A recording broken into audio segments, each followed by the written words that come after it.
All right. All right. Good evening, everybody. For those of you that don't know me, my name is Hema. I am active duty Army.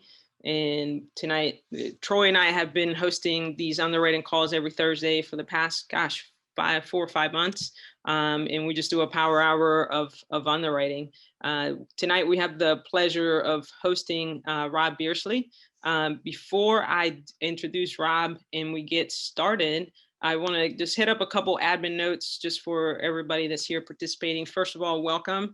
Glad you were able to make it. We will be releasing a recording of this meeting probably within the next 24 hours via email. We're going to mute everybody through the Rob's discussion. That way we can focus the Q&A at the end for the last 20 minutes. But if you do have any questions throughout, just pop them in the chat box. Troy and I will be moderating, and we'll bring those up there at the end. So with that, I'll go ahead and introduce our guests. Rob Beardsley, as you all know, oversees acquisitions and capital markets for Lone Star Capital. He has acquired over 100 million of multifamily real estate. He's also evaluated thousands of opportunities using proprietary underwriting models and published the #1 book in multifamily underwriting, The Definite Guide to Underwriting Multifamily Acquisitions, which I'm a fan of, and most of you also have it or have heard of it. So with that, Rob, welcome to our underwriting call. Thanks for being here. Absolutely. Thank you so much for having me. Awesome. Well, I gave you the shared screen, so let's get started there with some practice underwriting. And I see Eric Upchurch, welcome as well, and a few other folks as well in the call. But we're going to do a sample deal and then hit some of the topics. There you go. Yeah. So before I jump right in, I want to kind of just gauge the audience. And so we're not doing something that everyone is already familiar with, or, just want to maximize the value. So, I'm happy to go kind of step by step from scratch, or we can, kind of take it to the next level and go a little more advanced. So let me know, or everybody kind of on the call, you can chat in or chime in and just, let us know if, what are we doing tonight? Should we focus on kind of just setting up the numbers, or should we focus on sensitivities and the waterfall and go more advanced? I think definitely the next level graduate will be Perfect. where we're Yeah, all. everyone's saying next level. Yep. Awesome. Next level it is, yeah. Yes, perfect. So, and that's what I'd prefer to do anyway. So, yeah, so hopefully everyone can see my screen. This is a deal that I had actually recently used for a boot camp mastermind that I was teaching at over the weekend. So it was a deal that was brand new to me that I kind of underwrote on the spot in front of the audience, and it's a very large deal, interesting, not, kind of run of the mill opportunity where, as you can see in the unit mix, we have in-place rents, in-place rent premiums. So if you look at the one bedrooms, for example, that I highlighted in this gray, you've got classic units, and then a classic partial, and then a I forget what the D stands for, and then a premium, the P. So, and then obviously there's a different rent for each one.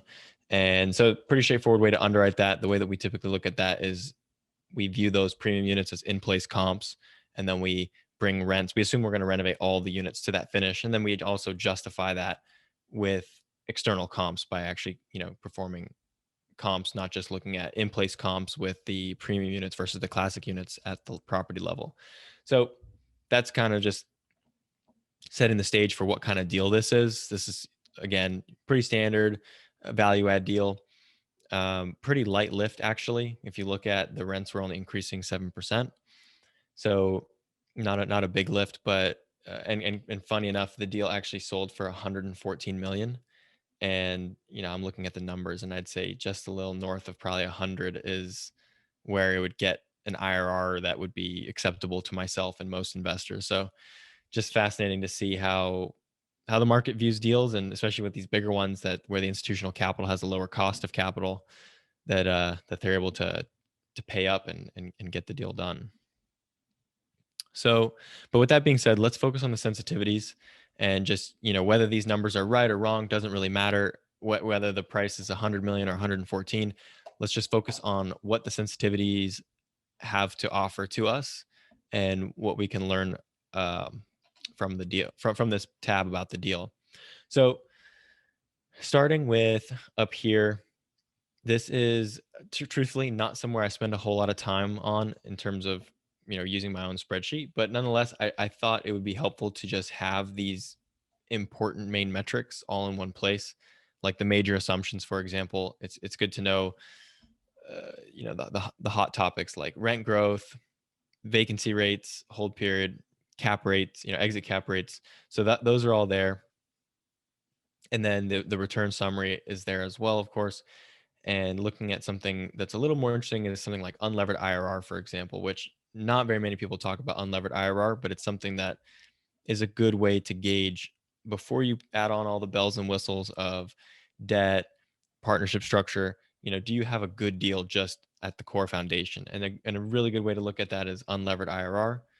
And in my opinion, an even better way to look at that is actually with the yield, the stabilized yield on cost metric. So I'm sure some of you on the call are already pretty familiar with that, but just to go over that really quickly, the stabilized yield on cost, or also the return on cost, like I said, it's something that we focus a ton on because it's even better than unlevered IRR because it doesn't even factor in the hypothetical sale, right? That's where a lot of us get into trouble in general when we're looking at deals is we project a very aggressive sale price and then kind of the deal banks on just the sale, right? It's like a marginal deal, and then you're just hoping that the sale bails you out and it turns into a good deal. And with the return on cost metric, you're really evaluating the return potential of the deal irrespective of the profits upon sale. All right. And so just to go over that this return on cost takes into account your future stabilized NOI, right? So it works perfect for value add deals where the going in cap rate isn't as important because when we are when we're value adding, obviously we're adding income to the property, and then you divide that by your cost basis, which would be your purchase price and your capex budget plus any carrying costs. So if you have negative cash flow and you have to actually have an interest reserve to cover that negative cash flow for a period, that would also factor into your basis or your return on cost calculation. So basically, you're building a future income, right? You might be buying an in-place income of 5%, 5% cap rate, but then you're pushing it through your capex budget or reduced expenses, what have you, to here in this case a 5.78 return on cost, which you can look at this deal and say, well, that's still pretty skinny, and you can see that what you want is you want a return on cost that is in excess of your exit cap rate. And that's where you actually create value, because if you can buy right and increase the income so that you have a return on cost that's, let's say, 6.5%, but then your exit cap rate is 5.5. Now you've created that 1% spread there. And that's where you're able to actually justifiably sell and make a lot of money on that sale. But if the sale opportunity goes away because, let's say, the market isn't there, or debt gets more expensive, you're not tied to that projected sale because you're happy with the yield that you've created, right? You've built a 6.5% unlevered yield, and then when you finance that at 3% or 3.5%, you're able to get double-digit cash on cash returns, and so you're okay if you aren't able to opportunistically execute on your sale. So yeah, so that was a quick tangent on the return on cost, but that's a super important metric. If that's something that you're not currently focusing on, start paying attention to it, and you can see the underwritten cap rate, and then what's your stabilized cap rate. Are you actually creating value, or is your capex not really doing that much in terms of creating value? So that idea also brings me to the IRR partition, which is kind of that idea where, are you creating more value from cash flow or from the sale? Which it doesn't make the deal good or bad if it's one way or the other. It's just indicative of the deal profile and the risk profile. And so IRR as a calculation itself does a good job of factoring in the time value of money. So the cash flows coming from the sale down the road are discounted more substantially than cash flows coming from cash flow. So the IRR calculation already does that, but we as investors should do that even further and look at deals that produce the bulk of their returns from cash flow and be willing to accept a lower return. This is something that I think the market is not, or investors are not doing a good enough job of, which is actually adjusting their return hurdles down for deals that are more cash flow focused and lower risk. And so that's interesting because the way I'm seeing it is some deals you can actually buy that don't have a ton of value add, but you can buy them at a slightly better cap rate. And so you're getting a pretty good risk adjusted return, but your absolute return is lower. And those deals, unfortunately, for whatever reason, are harder to convince investors because the average investor, right, a high net worth doctor, lawyer, whoever, they look at their private real estate investing and think, well, this is kind of like illiquid, it's opportunistic. If I'm going to do this, I need a 20% return, or I need a 18, 16% return. And so that is an interesting challenge, but it also presents an opportunity for those investors who are willing to play in that lower risk space and get, in my opinion, a better risk adjusted return. So here in this deal, for example, we are getting a substantial portion of the return or the IRR from sale, yet we aren't actually creating that much value. If you look at the revenue increase, and this is something that we focus on a lot when we look at deals, is this little number, which just looks at the increase of effective gross income from T12 to our stabilized. So when I look at something that we're only increasing revenue by 0 to 10%, I consider that low risk and I call that core plus, right? Or light value add. If it's 10 to 20%, that's value add. If it's 20% plus, that's real value add. That means real business plan execution needs to take place in order for your returns to come to fruition. Whereas in this deal, we're only banking on a 4.5% revenue increase to hit our returns. And so if that doesn't happen at all, if we go flat from T12 to stabilized, it's really not going to ruin the numbers. So that's just another indication of risk. But what I find really interesting about this deal, and I'm looking at this deal with fresh eyes. This isn't a deal that I've actually been studying, but the fact that we're both not raising revenue by a lot, yet still depending so much on the sale, tells me that our exit cap rate is probably more aggressive than you'd like, right? And so we're using a 5.25 exit cap rate. And this is a funky deal because, as you know, it sold for 114 million, right? So at my $100 million number, it's actually almost a 5.5 cap, which you'd be stealing a deal if you could buy $100 million institutional deal like this in a strong market like Tampa for a 5.5 cap. Because in reality, at 114 million, they actually paid a 4.6 cap, right? So the market for that deal, I mean, really, in reality, a 5.25 cap rate is probably justifiable for this type of deal. So now if you look at the the IRR partition, now it's even more of the returns are betting on the sale. So, for me, that's just not a type of deal that I would be interested in, but it's just indicative of, as you buy, higher quality assets, better locations, right? You're forced to paying lower cap rates. And with lower cap rates, you obviously have less cash flow, and then you're just more reliant upon a capital event to earn your return, which here you could see paying the full 114 price, they're still getting an 8% IRR, which presumably for an institutional investor is not, the end of the world. So, it's just interesting. But I think for the purposes of us evaluating this deal, it's more interesting to look at $100 million price, because then we get more of a mid-teens return, and we can actually look at the sensitivities and look at the varying range of returns here. So let's dive into that. So at first, when I first built out these sensitivities, I had them with just the project level returns. But then I kind of realized, well, at the end of the day, what we care about and what we focus on is actually what the return that our investors are getting.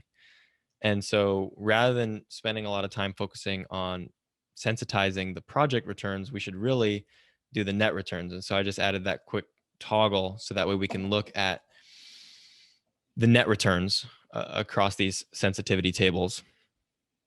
But for whatever reason, if you want to go back and forth, you can do so right here. I'm wondering, by the way, if it's helpful, and it may not be, but I can actually copy the Dropbox link for this underwriting and just pop it into the chat. I'm not sure if, yeah, I think I can do that.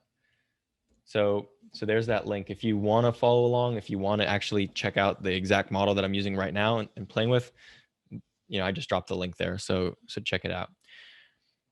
But yeah, so let's actually go table by table and we'll go through the sensitivities and kind of, what they mean. I mean, they're pretty straightforward, but let's just tackle the first one. So the first one is we're sensitizing IRR across terminal cap rate and annual rent growth, right? So these are the two, I'd say the biggest hot topics or the most publicized assumptions in a model, right? It's the first question that many people ask is, oh, well, what rent growth are you using and what exit cap are you using? So I think it's really important to actually look at that. And I think investors can get more comfortable with the deal if they see the range of outcomes and they can live with the downside, right? Obviously, everyone can live with the upside, so it's really all about the downside. So if our base case is a 5.25, and then we widen it out 75 basis points to 6, and our rent growth stays the same at 3%, then we go from 14.1 to 10.3, right? That's a big move. That's definitely a big move. So I don't want to just downplay that and say, oh, it's no big deal. That's a big deal. But when you go to 2% rent growth and the 6% cap rate, that is 8.2%, which I think in a downside scenario is still pretty healthy. And if you think about kind of the way that these metrics interact with each other, or these two variables. So for example, like rent growth could be both a reflection of real rent growth or nominal rent growth due to inflation. So if we did, for example, have rent growth due to inflation, you would assume that you would also see a pickup in the 10-year treasury yield, and then that means cap rates would generally go up as well. There's about a 70% correlation between the 10-year treasury and cap rates. So what that means is if, for example, rent growth exceeds expectations and it has something to do with inflation, you would also think that cap rates may go up a bit as well, because inflation would cause cap rates to be higher. So then you'd be looking kind of at these outcomes. So it's kind of like, nothing just happens in a vacuum. They all interact with each other. On the other hand, you could make the argument that if rent growth is coming as a result of real growth in the area, let's just say Amazon moves in and the place is booming, there's headquarter relocations and the population is growing and all that good stuff, then you kind of have the best of both worlds. Your rent growth assumptions are improved and your exit cap rate, the cap rate at which your income is valued at, is improved also, because people are willing to pay lower cap rates for that embedded growth that's occurring in the market, right? And so then you could find yourself growing faster and your income valued more. So it's just interesting, those dynamics. But I think generally speaking, you kind of just want to have the range of outcomes and then just look at the one furthest in the top left corner and be comfortable with that outcome. So let's go to the one just below it, annual rent growth versus stabilized vacancy rate.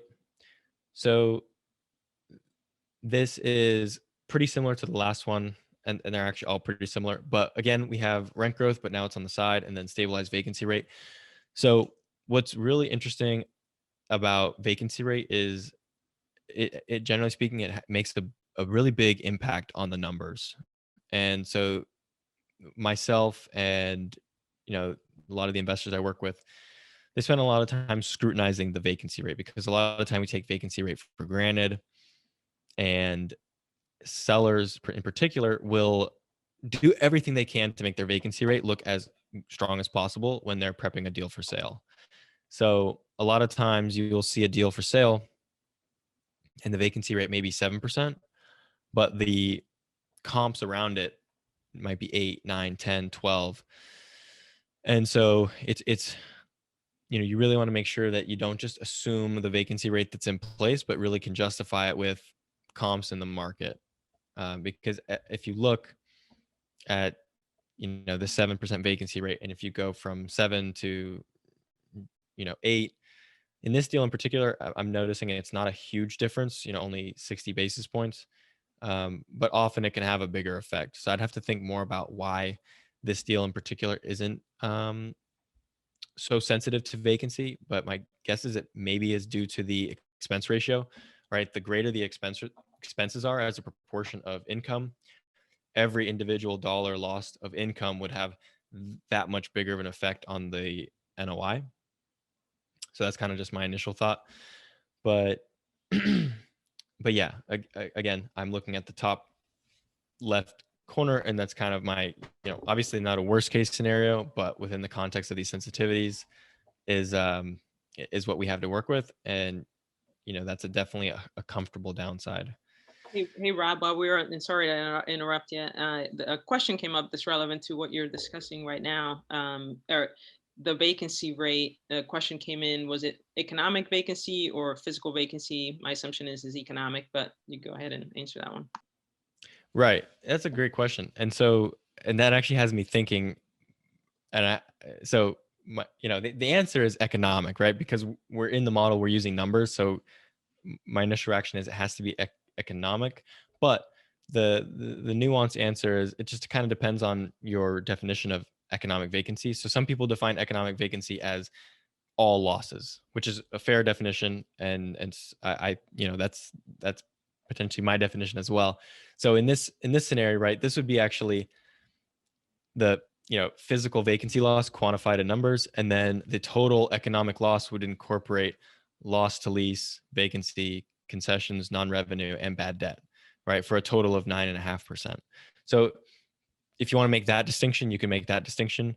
But another way to look at physical versus economic is just heads and beds would be physical. So if you have 10 units, right, you would have, let's say you have 90% physical occupancy of 9 heads out of 10 beds.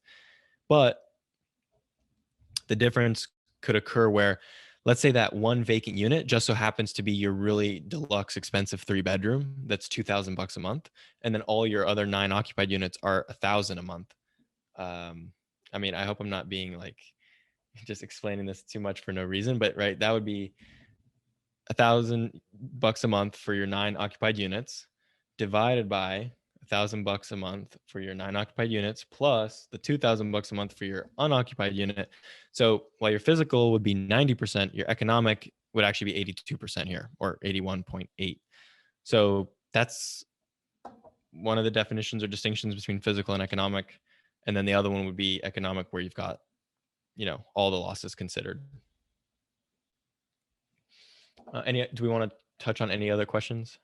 No, that was a good one. And he said, thank you for answering that. Okay, cool. Yeah, and I would really appreciate if more questions came in, and I know you said you wanted to hold questions till the end, but if there are some good ones, please sprinkle them on me so I can kind of break up my just like talking at the screen.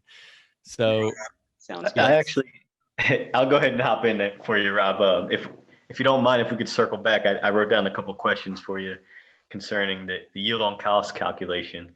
And I know you mentioned that you like to compare it to your exit cap. And my question is, do you also like to compare it to your going in cap, or I'm sorry, the market cap at the time of acquisition? And if so, compared to both market cap at acquisition and exit cap, is there a typical standard that you look for as far as the number of basis points within that spread between the market cap and the yield on cost? Yeah, really good stuff. So yes, absolutely. Our biggest focus, like I mentioned, is the return on cost minus the exit cap rate, which in the development world is called a direct spread analysis or spread analysis, right? Because this is in its purest form, it's development. If I'm going to build something, right, I've got my land costs, I got my construction costs, and then I'm going to have a pro forma income for my finished product. And so let's say my yield on cost for my development deal is 6.5%, and that's great. But I'm a developer. I build it and I sell it. And so if I can build it for 6.5, what can I sell it in the market for? And so I'm looking at that development spread. In value add, it's very similar, but we aren't, we're more open to holding long term, or it might be outright in the business plan to hold long term. And so we're less reliant on that spread analysis, but it's still extremely important. So for us, that spread, if it's a more of a cash flow deal, the spread is less important, but it's still important. But what we're looking for in like a more cash flow deal is a 50 basis point spread. And in a value add deal, we're looking for anywhere from 50 to 150, just depending on the risks, right? If I'm buying a vacant property, I need 200 basis points of spread, right? Just to incorporate the added risk. And then your question about, market cap rate versus exit cap rate. We derive our exit cap rate via the market cap rate. So it's kind of embedded in that thought process or in that calculation. And I know, so a lot of people take the approach of, well, if my going in cap rate's 5.5, my exit cap rate should be 50 basis points increased to 6%, right? But we don't look at it that way at all. We really just focus on the market. So because, we don't want to get penalized or congratulated depending on whether we overpay or underpay for the deal, right? If we steal a deal, if I buy a deal off market where the market is, 5.5 cap, but I stole it for 6.5, I shouldn't project my exit to be a 7% cap rate. I'd be penalizing myself for no reason, right? The market is the market, irrespective of what I pay. So for that reason, we look at the market. Let's say the market's at 5.5 today, and then we'll typically be 50 basis points increase of the market. So we might go to 6%. But to be totally honest, that is getting tougher and tougher to do. We used to want to do 1% increase, right? If the market was 6, we'd want to exit to a 7. You're not seeing any 7s. I mean, that's not totally true. Some smaller markets, I'm still seeing people underwrite to 7% exit cap rates, but it's very, very, very rare. And in core markets, you're seeing exit cap rates with 5 caps, with 5 cap handles, more and more common. So, we have to constantly balance our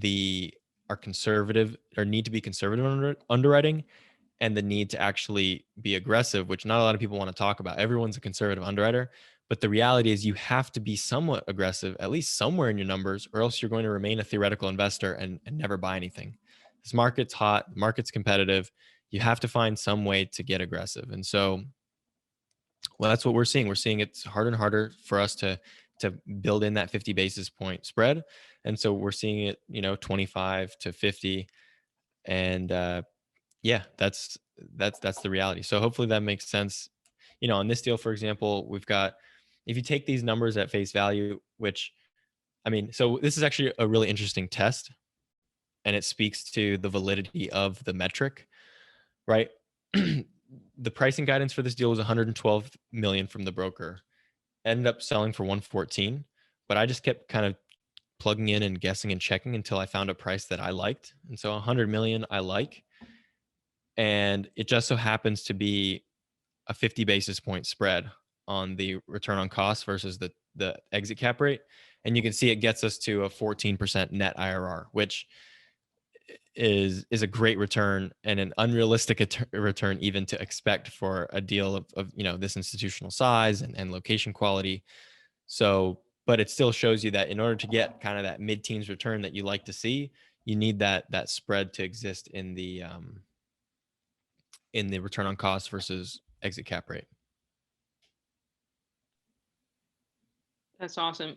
There was one more question that came in. It's related to cap rates, and I don't know if it was you, Rob, or Troy that mentioned it. Cap handle, was that I think. Oh, that's cap just it's just slang. It's when you say a number and it starts with like its handle, right? So if it's a 5.5 cap, it's a cap rate with a 5 handle. So that's just slang, but it's yeah, that's all I meant by that. So, we're talking mostly these days, like if you're in a really hot market like Phoenix, Atlanta, Denver, Dallas, if you're not projecting an exit cap rate, again, with a 5 handle on it, meaning there's a 5 that starts on your exit cap rate, you're just not going to buy the deal. The prices are too competitive. Everyone else is solving for 5 or 5.5 cap. So that's all I meant there.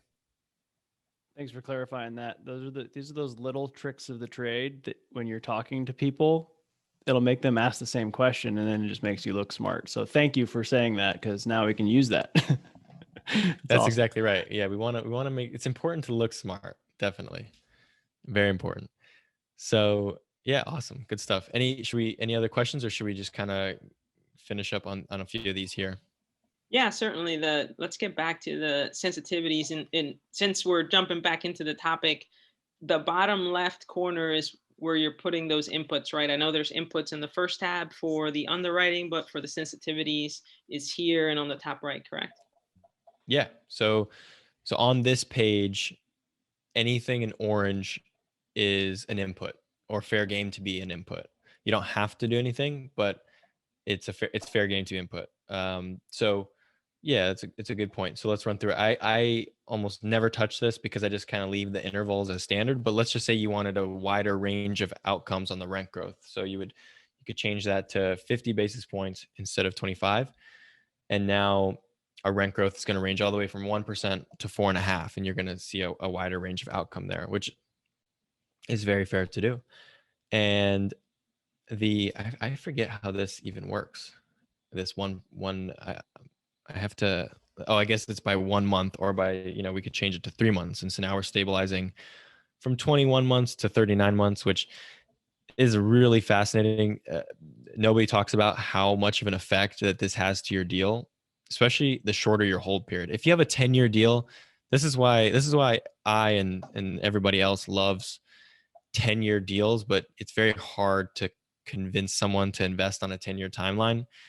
But the reality is, if you have long-term debt that's 10 years and you have a business plan that you want to implement in 18 months and you totally mess up and it takes 24 or 36, it's not going to materially impact your numbers. But if you have a 36-month hold deal where you want to buy it, fix it, sell it, and you're underwriting a 12-month stabilization, and inevitably things always get delayed, and it's 18 months, it's going to make a huge impact on your numbers. Huge. So here you can see this deal is not much of a lift. There's not that much happening through the stabilization period. So there's really doesn't matter when you stabilize.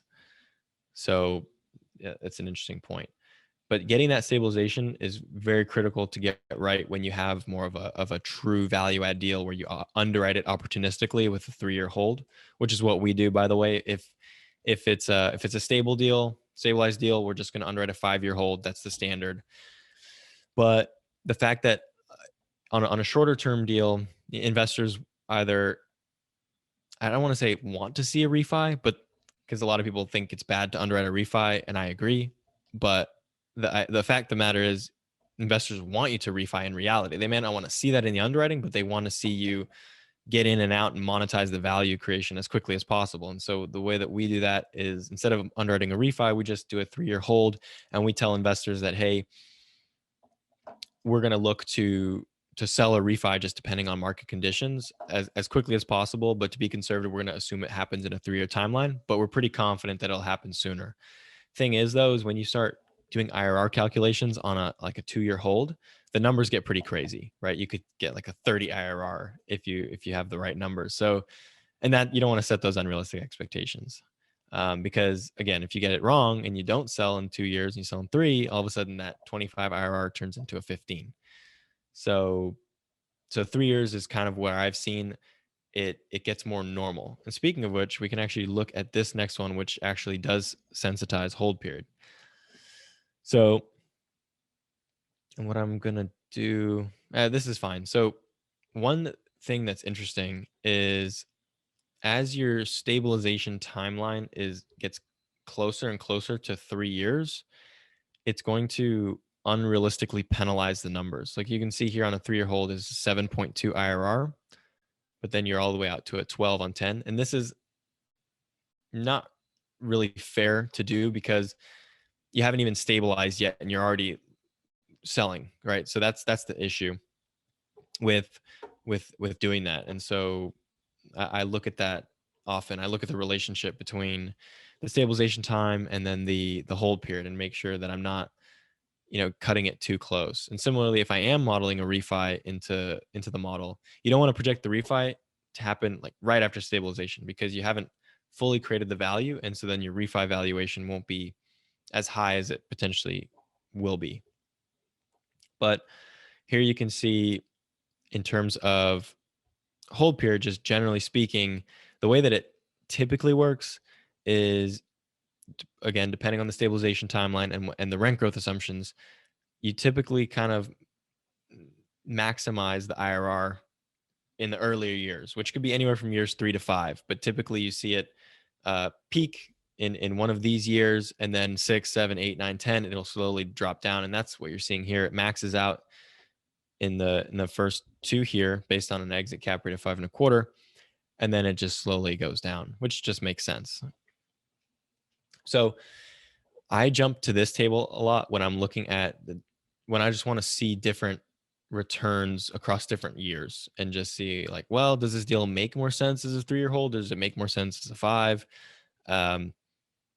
Sometimes people say, well, should we do a 4-year hold or a 6-year hold? And I don't like that just because people aren't used to seeing that. So it adds complication.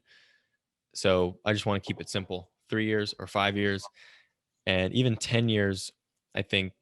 And I'd, be happy to hear from people listening, but I just feel like telling someone it's going to be a 10-year deal, I think that scares off a lot of investors. So it's just probably not in your best interest to do that. Sometimes it may be in the deal's best interest to hold it for that long, but I think going in with that business plan is challenging. Hey, Rob. That's another reason why you just have to know your investors, because there's definitely investors out there looking for a nice, safe 10-year hold, and they're willing to trade that for a lower yield. You know what I mean? So, not to contradict or just playing devil's advocate. And there's definitely investors out there that are looking for those returns, man. That are looking for that kind of investment too. Yeah, definitely agree. Yeah. And Rob, I was going to mention in terms of not related to your question, and I did invest in a 10-year deal because it was with my self-directed IRA. So those funds I'm not going to touch until later. So like Tim said, all related to the audience. In terms of like your process, because this is a way to, once you've inputted all your numbers and sort of sharpen your pencil, now you're really stressing and assessing the investment. I just wonder where, in terms of, when are you looking at this particular tab in chart in the process of you underwriting and acquiring a deal? So like you said, for sure, it all starts with the inputs tab and getting the numbers in the model before we can play with it, of course. So I would say the way that we typically run our process is there's a preliminary underwriting, and then there's there's further investigation that needs to be done, which usually starts with rent comps, because that's one of the hardest things to justify. Like, for example, expenses, those are, I don't want to say easy, but those are more straightforward. They're just more typical, and you can use per unit rule of thumb. But with pro forma rents, they're so important to get right, and they require a lot of effort to do so, because you have to spend a lot of time comparing apples to oranges, because when you're comparing comps, they're not identical unless they're literally at your property. But if you're comparing outside comps, you have to make sure that the finishes are comparable to what you're going to make your finishes. You have to make sure that the other income schedules match up, and that, one deal isn't all bills paid and the other deal is billing back for water and sewer.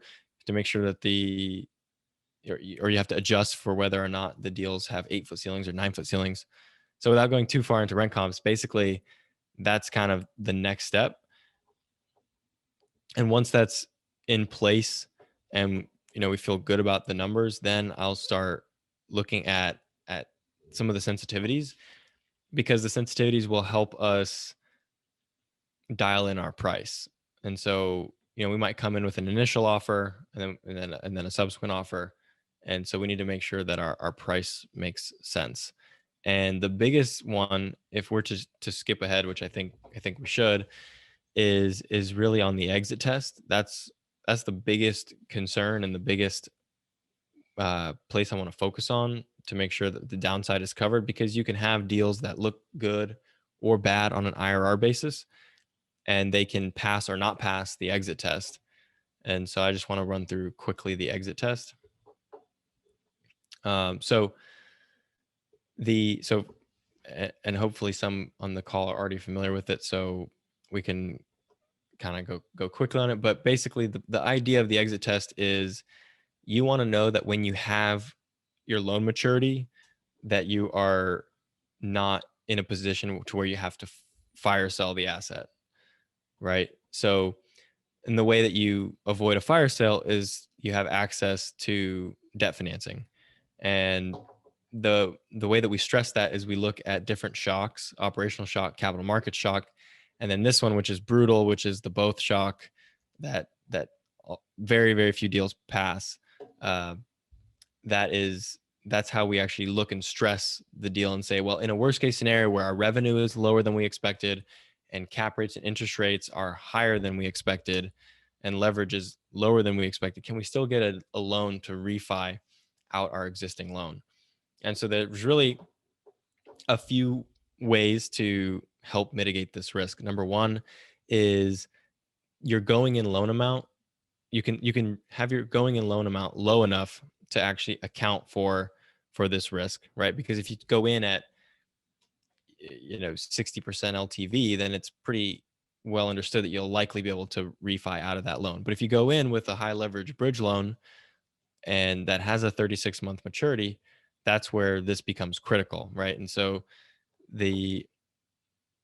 in the 10-year permanent debt space, this exit test isn't that critical, because if you have 120 months to pay off your debt, rent growth over those 120 months is going to be happening, and your value is going to be increased. So you're going to be fine, most likely.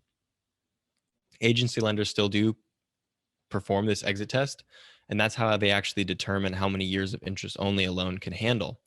Is they forecast out the maturity, and they need to see, okay, well, we need to have X amount of years of amortization so that we pay down the loan balance so that we can actually pass the exit test, and actually they can exit out of that loan successfully.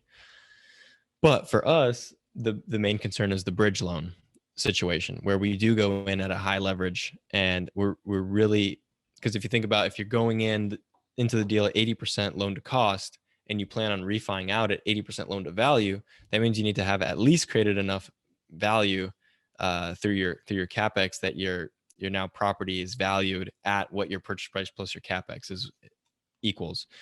So that's, kind of went a little ahead there further, but that's to answer your question. I mean, really, when we're diving in, that's what we really look at on the bridge loan deals is this exit test on the sensitivity side. And that's kind of, I'd say, more towards the end of our process. No, that's awesome. Thanks for explaining that, for sure. And we've gotten a lot of questions. I know we wanted to hit up the waterfall as well. I don't know that I'll kind of leave it up to you. Do you want to go to questions? Maybe hit up the waterfall. Rob, what do you prefer? Let's just see if we can quickly answer some of the questions coming in, and then the waterfall hopefully can be quick. Okay. The first question that we haven't touched on, or Troy, you go ahead. No, I was just going to say, since we're on this exit test assumption tab here, we had a couple questions coming in regarding the operational shock. Would you mind just kind of diving a little bit into the operational shock and the inputs that go into it? Yeah, and these shocks, you can make them your own. So the way that I define the operational shock is actually by reducing the projected revenue for month 36 by 10%. And then here I just have this, which is the resulting NOI decline. So, right, because you've got expenses. So if your expenses stay the same, but your revenue goes down by 10%, you're going to have a bigger decline in NOI. So that's the operational shock, right? It assumes that your cap rate, your interest rate, everything stays the same in the world, but your revenue goes down 10%. And that's the shock. And that may not be enough for you. You might want to do 20%. And that would actually cause the both scenario to fail here, as you can see. The capital markets shock is now not touching revenue. So you can see the base case NOI is 6.6 million. In the operational shock, that's down by 18%. In the capital markets situation, the NOI is the same as our base case. We're not messing with the NOI, we're messing with valuation. So what we do is we're saying, well, you thought you could get an 80% LTV loan. Well, now you're only getting a 75% LTV loan. And your interest rate is increased by 25% than what you thought. And your exit cap rate is 15% greater than what you thought. And that's where your values hit and we actually don't have enough space to show. So the base case loan amount is 107 million, but you can see in the capital market shock, it's down to 87 million not because of NOI change, because it didn't. It's because the cap rate at which the refi is valued at and the leverage that the refi is executed at is lower. So that's how those two shocks work. And then the both just combines the scenarios. Now we have the lower operational shock NOI and the capital markets valuation metrics of higher interest rate, cap rate, and lower leverage. And so you can see it really hammers that loan amount down to 71 million. Fortunately, on this deal, the going in leverage is only 65 million. And so it actually does pass the exit test on a 36-month basis. Cool. Okay, Ken, hopefully that answers your question on the operational shock. It's really the revenue. So the rent is what you're going to be sensitizing there, even if you're able to increase the NOI by decreasing expenses initially, you're still going to be testing the rent there. Rob, here's an easy one. This is tied to the rent comps because the conversation we were having a little bit earlier. What's your preferred low place to go get rent comps? And do you put a lot of weight on your sequence shopping or online services? So we use CoStar for the most part, and CoStar does a good job, but it depends on what market you're in. It can often be just flat wrong, or it can just not have all the information that you need. And unfortunately, that causes you to do a lot more work. And like you said, secret shopping, Googling, apartments.com is good. Calling individual properties is really my favorite way to get information, because and when I'm either in person or on the phone, the biggest thing that I'm focusing on when I'm secret shopping is the other income schedule. I want to know how much does it cost for me to move in? What are the costs every month other than rent? Do I have to pay water? Do I have to pay internet? Just kind of what are all the built-in costs? So I know what the true rent burden is, and then I can compare fairly apples to apples. So I wish it were easier, because the only service that I know that actually includes some of that other income information, I believe, is ALN. So, but we don't use ALN very often. Cool. Richard, I hope that answered your question. I'm scrolling up to some other topics. David asked about your developmental spreads that you're seeing. I'm just going to read it out loud. What are some of the typical development spreads you're seeing for a 15% value add increase on EGI, or do you focus more on yield on cost? So yeah, 15% increase in EGI is a very fairway value add. That's like a light value add. And I'd say what we're seeing in terms of what deals are actually trading at and pricing at, I would have to take a guess that development spread is pretty close to zero on average deals that are 15% increase in EGI value adds, which is just indicative of how aggressive the market is. So that's kind of, I'd guess, where we're seeing spreads at typically. But for a 15% increase in EGI like that, we would want to see, at least a 50 basis point increase, or a spread rather, or, preferably 75. 100 would be a lot to ask for, depending on the quality of the market. So the thing about it is, these spreads don't factor in growth at all, right? They're an untrended, stabilized yield on cost.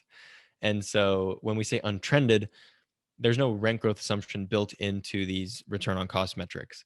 So the reality is, if you're buying in a super hot market where there's tons of growth, having actually, a 25 basis point spread between your return on cost and your exit cap rate may not be the end of the world, because if you're growing rents at 3, 4, 5% per year, that 6.25, or that 25 basis point spread is going to turn into 50, 75 basis points over time through growth.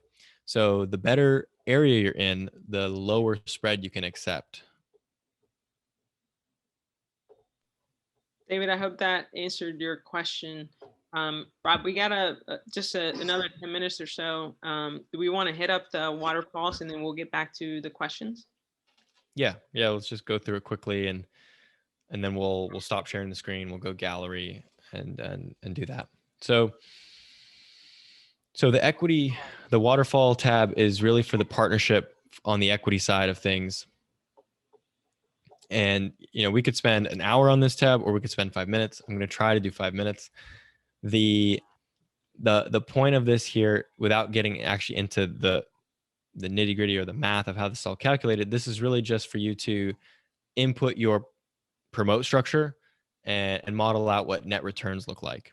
So I'll walk through this example. This deal has an 8% preferred return.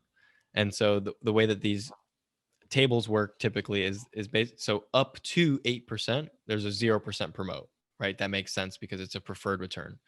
So up to 8%, there's 0 promote. Now the next tier is up to 18%, there's a 30% promote. And that's very common and standard, what people are used to. And then there's that tier, that additional tier of return where the promote increases. So now first it was up to 18, and now it's 18 and beyond is a 50% promote. So that's the second tier promote for the sponsor. So if the sponsor is hitting it out of the park and they're delivering an 18% IRR net to investor, now for all cash flows above that, they're entitled to 50% of those cash flows. So as an investor, this can be viewed as a good thing, a bad thing, because on the one hand, your sponsor is incentivized to outperform. But on the other hand, this could incentivize them to want to hold the property for a shorter period of time so that they can try to pump up the IRR, potentially to the detriment of the LPs or their desire to hold longer term. And the other point is, this additional hurdle rate is often not advertised kind of like front and center. I don't want to say it's like a hidden fee, because it's not.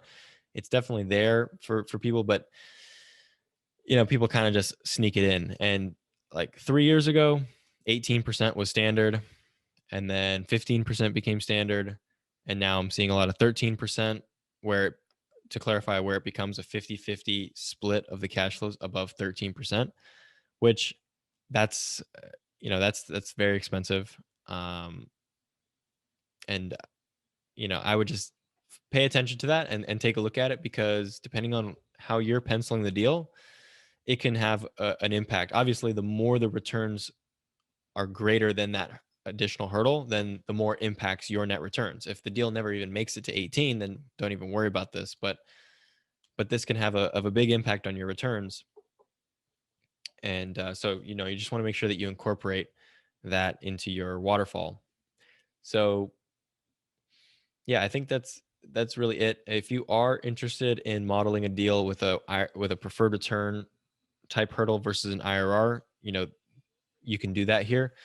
And so just to clarify, the way that the IRR hurdle works is you can look at it in tier 1. Basically, it performs an 8% IRR check. And so there's no promote until investors have received an 8% IRR. So the way that works is, in this situation, investors put in 40 million, So 8% of 40 million is 3 million. So they're owed 3 million for the first year. They were only distributed 3 million in this example. So what actually happens is that delta gets added to the investor's capital account. So now it's as if the investors invested 40 million plus what they weren't paid on that 8% for year one. So that transfers over to the year two beginning period capital account. So now the 8% is calculated on that increased capital account. And so that's how the compounding mathematics works in calculating this 8% IRR. So then what happens is finally in year five in the tier one, we distribute 41.8 million, which is just enough to get investors to their 8%. So now investors have successfully put in 40 million. They've gotten their cash flow over time. Then they got just enough money to get the 8%. Now there's 25 million remaining of distributable cash proceeds from the sale, which now are split at the 70-30 in the tier two. So that is how the IRR hurdle works. However, if you are in a preferred return structure, I've got it. This is not very clear, but it's actually a separate waterfall that is hidden. And so let's see if I can do this. I have to go to here, unlock the sheet. There's no password to unlock. You just have to hit unlock.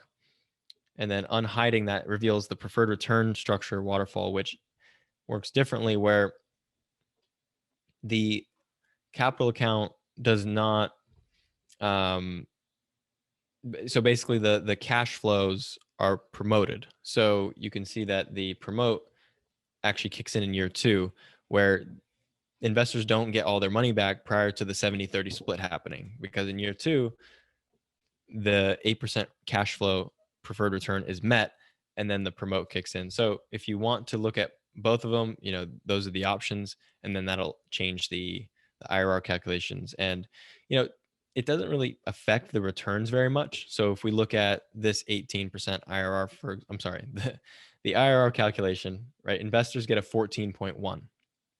Now, if I change it to preferred return, it's probably going to go down just a tiny bit. Nope, wasn't even a big enough deal. So it doesn't even change the returns. So why do you care? The answer to that is downside protection. The reality is, if your promote as the sponsor is subordinate to the investors getting all their money back, that's just more protection for the investors, right? The investors need to get their minimum 8% return and all their money back on a cumulative compounded basis. And then the sponsor sees promote compensation. So while in a base case scenario, the difference in structure may not really result in a difference in return, but in the downside, it's going to protect the investors, because they're not going to have paid any promote along the way. And then if for whatever reason the property sells at a loss, there's no refund of promote, right? So that is, I guess the last thing I'll really comment on the waterfall. Otherwise, it's just there for you to model your partnership. And, another time we could kind of dig in more into how it works and other structures. So yeah, hopefully that was helpful. And I'd love to, stop sharing my screen and just go into gallery view and hear from everybody. Absolutely. Thanks, Rob. That was great. I feel like we got the key to a secret door there with that hidden space. So thanks for sharing that tidbit. I know for me, I'll be going back to this video multiple times to just review it. And I know the folks in this room will be doing the same. Troy, you want to hit up the remaining questions that came up that we haven't touched on? Yeah, let me see here, scrolling through. A question here. Any reason why occupancy stress does not show for all years you intend to hold? I'm guessing that was on the sensitivity analysis tab. Yeah. Okay. Yeah.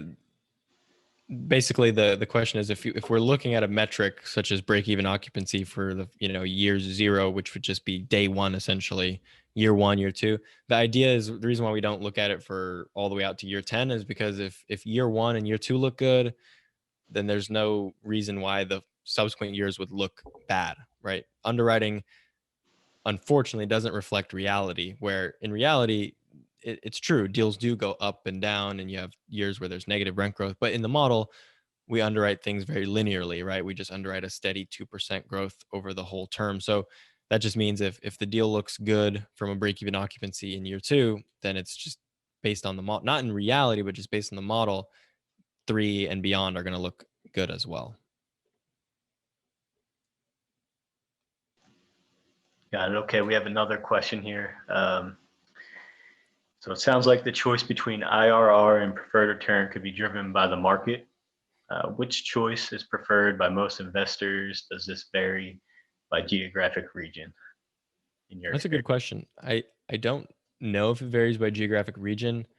I think it is driven by the market and kind of by the, in a way, sophistication of the investors. From my experience, the more institutional type investors, they take a very hard position and say, I don't want you to make any money on my money until I've gotten all my money back. So that's just how the private equity world works. And I can't blame them. When I first was slapped in the face with that, I thought, oh my gosh, what do you mean I can't make any money? I have to wait until we sell? It's crazy. And it was very surprising to me. But as I learned the structure and understood it better, I thought, wow, this is actually very elegant and I appreciate it and I understand it. The issue with it though is, like we discussed, it incentivizes the sponsor to sell. And like someone on the call mentioned, that there are long-term investors out there and they want to be in a deal for the cash flow for potentially 10 years. A sponsor who's subordinate to a return of capital is just not going to stay in a deal for 10 years, right? They're not going to want to be in a deal where they don't make any money and they're just sitting on this promote that if they sold, they could make hundreds of thousands of dollars. That's just, sponsors don't do that. And the institutional or the private equity world, they recognize that, but they're in it for, number one, the downside protection, and number two, they're okay with the shorter turnarounds. They're okay with kind of the churn and burn because that's what they're in the business in, right? A more passive investor, they want to set it and forget it. So you may want to find a sponsor that has a long-term outlook or has a structure that is conducive to the long-term outlook. Whereas, the private equity guys, they're fine with getting their money back because they've got the next deal that they can put it back into and roll with it. Yeah, that's great. That's awesome, man. I have a couple questions that kind of stem from that. However, I know we're past the top of the hour, so I do want to quickly, before you have to hop off, I want to give the floor to anybody on the call that has questions for Rob before we let him go. Please feel free to speak up.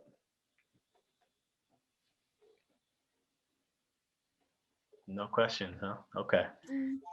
I don't have a question, but thank you, Rob. I'm learning this. I'm sorry, I'm doing my daughter's hair. I'm learning the underwriting process, and that was very, very informative. So thank you.